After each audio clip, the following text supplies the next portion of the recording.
शांत रहिए।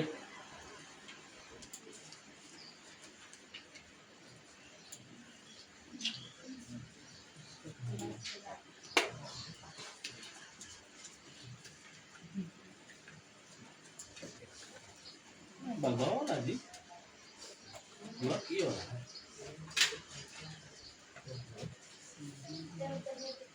देखिए, हम लोग पढ़ेंगे चैप्टर का नाम है निर्देशांक ज्यामिति ना। निर्देशांक ज्यामिति है, चैप्टर का नाम है निर्देशांक ज्यामिति है ना। ठीक है, निर्देशांक ज्यामिति चैप्टर हम लोग किसके बारे में पढ़ते हैं? इसमें एक चैप्टर मतलब एक तल में एक बिंदु का निर्धारण करना होता है। ठीक है, तो इसके बारे में जब पढ़ना होगा तो उसको किसमें पढ़ते हैं? निर्देशांक ज्यामिति में पढ़ते हैं। ठीक है, निर्देशांक ज्यामिति के बारे में जो एक तल में बिंदु का निर्धारण कैसे किया जाता है, इसका खोज एक रेने दकार्ते नामक वैज्ञानिक किए थे। गणितज्ञ थे, वैज्ञानिक गणितज्ञ थे, है ना। इन्होंने क्या, देखिए बहुत सारे लोग ऐसे होते हैं जो सुबह सुबह मतलब बिस्तर पर लेटना ज़्यादा पसंद करते हैं, और सभी लोग करते हैं, है ना। सुबह सुबह जल्दी बेड छोड़ने का मन नहीं करता है। ऐसे ही गणितज्ञ थे, फ्रांसीसी गणितज्ञ, जिनका नाम था रेने दकार्ते। ये सोए थे, है ना, और सोए से खोज रहे थे, मतलब सोच रहे थे। इनका मानना था ना कि आदमी बेड पर पड़े पड़े भी बहुत सारी चीज़ों का चिंतन कर सकता है। ठीक है, और इसके लिए वो बेड पर सोए सोए ही चिंतन कर रहे थे, तो उन्होंने एक पद्धति का खोज कर दिया जिसका नाम है कार्तीय पद्धति। ठीक है, कार्तीय पद्धति मतलब कार्तीय पद्धति में क्या था कि एक समतल में बिंदु का निर्धारण कैसे किया जा सकता है, इसके बारे में वो खोज दिए, है ना। इसी इनके सम्मान में है इनका नाम रखा गया कार्तीय पद्धति, और उस गणितज्ञ का नाम था रेने दकार्ते। निर्देशांक ज्यामिति के बारे में कौन बताए थे? रेने दकार्ते, है ना। इसमें जो है किसी भी बिंदु का निर्धारण कैसे किया जाता है उसके बारे में इन्होंने बताया था, है ना। देखिए, इन्होंने सबसे पहले बताया था कि ये जो समतल है, ये जो बोर्ड है ना, ये समतल है। इस समतल को बोलते हैं कार्तीय तल, चाहे तल बोल सकते हैं। जगह पे ग्राफ खींचा जाता है, जिस तल पे ग्राफ खींचा जाएगा उसको बोलते हैं कार्तीय तल। क्या है वो? कार्तीय तल। ठीक है, अब कार्तीय तल में हम लोग बिंदु का निर्धारण कैसे करते हैं? तो इसमें ना आप किसी भी बिंदु का निर्धारण करने के लिए दो रेखाओं की आवश्यकता होती है। ठीक है, दो लंबवत रेखाओं की आवश्यकता होती है। एक ऊर्ध्वाधर होती है, एक रेखा ऊर्ध्वाधर होती है। ऊर्ध्वाधर माने लंबवत ऊपर की तरफ। ठीक है, एक ऊर्ध्वाधर रेखा होती है, और एक होती है क्षैतिज रेखा। एक होती है क्षैतिज रेखा, है ना। ये क्षैतिज रेखा है। कौन सी रेखा है? ये है क्षैतिज रेखा,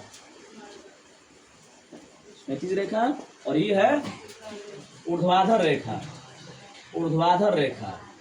ठीक है, मतलब किसी भी कार्तीय तल में बिंदु का निर्धारण करने के लिए आपको दो लंबवत रेखाओं की आवश्यकता पड़ती है, एक ऊर्ध्वाधर और एक क्षैतिज।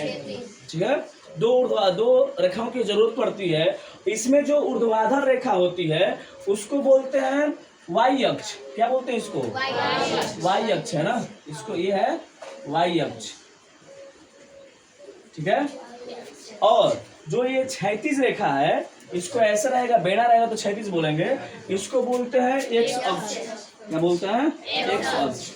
एक्स अक्ष को भुज कहते हैं, एक्स अक्ष को भुज कहते हैं, है ना। वाई अक्ष को कोटि कहते हैं। क्या कहेंगे? एक्स अक्ष को भुज और वाई अक्ष को कोटि। ये दो रेखा, ऊर्ध्वाधर रेखा और ये क्षैतिज। ये ऊपर से नीचे जो खींचा गया क्या है? ऊर्ध्वाधर रेखा है, और जो बेड़ा खींचा गया ये क्षैतिज रेखा है। इतना समझ में आया? अब देखिए, अब ये जो दोनों रेखाएं एक दूसरे को जिस बिंदु पर काटती है, ये इसको बोलते हैं मूल बिंदु। क्या बोलते हैं? मूल बिंदु। ठीक है, मूल बिंदु।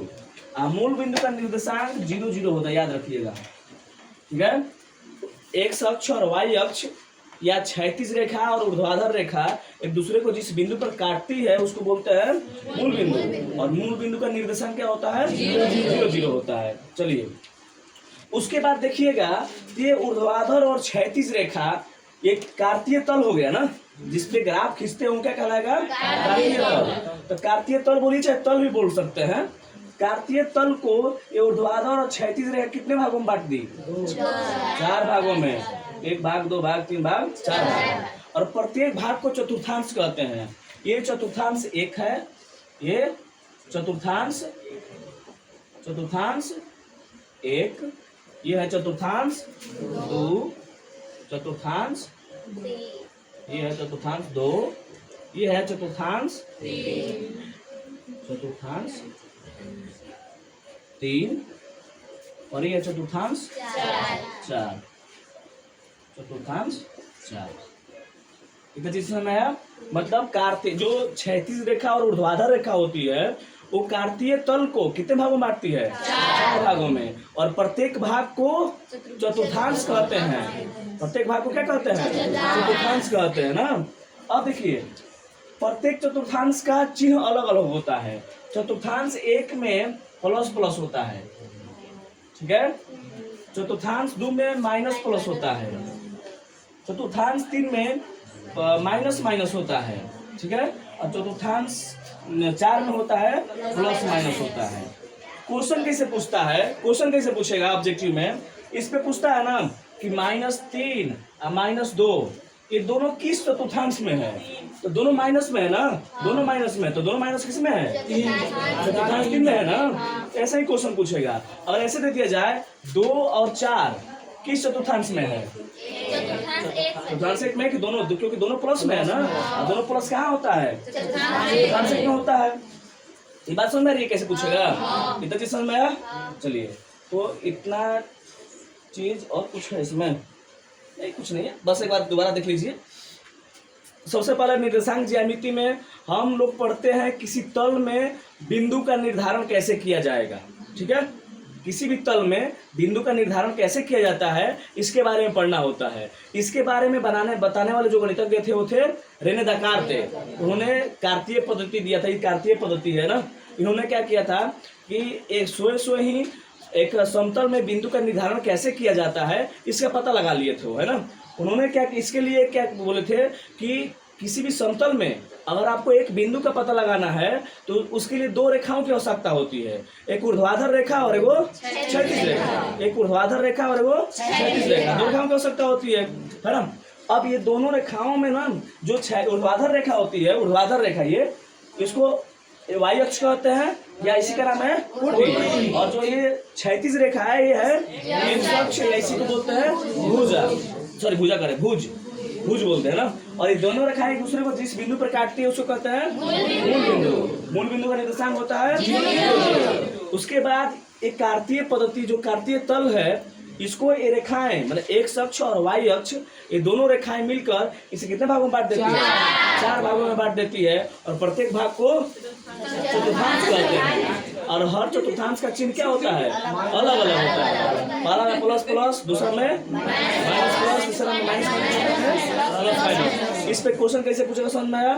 ये तो पहला टाइप हुआ ना कि इसमें आपको निर्देशांक दे देगा और पूछेगा किस चतुर्थांश में पड़ेगा, ठीक है।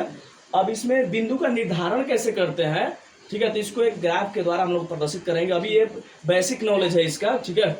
अब इसको थोड़ा लिख लेते हैं हम लोग, थ्योरी है, थोड़ा लिख लेते हैं, उसके बाद एक्सरसाइज पे आएंगे, ठीक है। चलिए निकालो।